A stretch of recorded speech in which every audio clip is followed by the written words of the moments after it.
नाम था उसका पिंटू। उम्र करीब 10 साल रही होगी। गांव के बाहरी हिस्से में एक टूटी फूटी झोपड़ी में अपनी मां के साथ रहता था। पिता बचपन में ही चल बसे थे और मां दूसरों के खेतों में मजदूरी करके किसी तरह। पिंटू सुबह सूरज उगने से पहले उठता, मां के साथ खेतों में काम करने जाता और दोपहर में घर लौटते समय गांव के स्कूल की खिड़की से झांक कर देखता। वहां बच्चे पढ़ाई कर रहे होते, टीचर कुछ समझा रहे होते और दीवारों पर रंग बिरंगे पोस्टर लगे होते।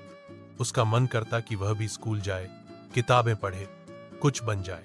एक दिन पिंटू ने मां से कहा, मां, मुझे भी स्कूल जाना है। मां ने उदास होकर सिर पर हाथ फेरा और बोली, बेटा, हमारे पास फीस देने के पैसे नहीं हैं और तुझे तो काम में हाथ बंटाना पड़ता है। पिंटू चुप हो गया, लेकिन उसके मन में कुछ ठान चुका था।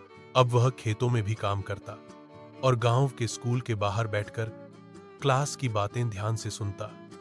जो बच्चे स्कूल जाते थे उनसे पुरानी किताबें मांग कर पढ़ता। धीरे धीरे उसने पढ़ना लिखना सीख लिया।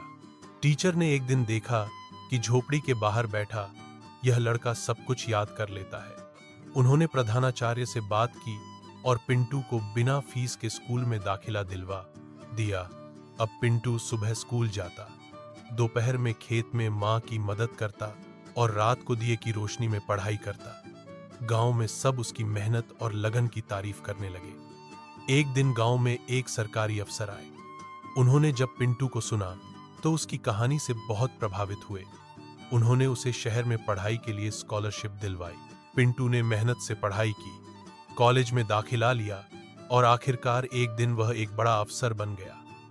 जब वह अपने गांव लौटा तो उसी स्कूल में गया जहां वह कभी खिड़की से झांकता था। उसने स्कूल के लिए नई किताबें, डेस्क और एक लाइब्रेरी बनवाने की योजना शुरू की।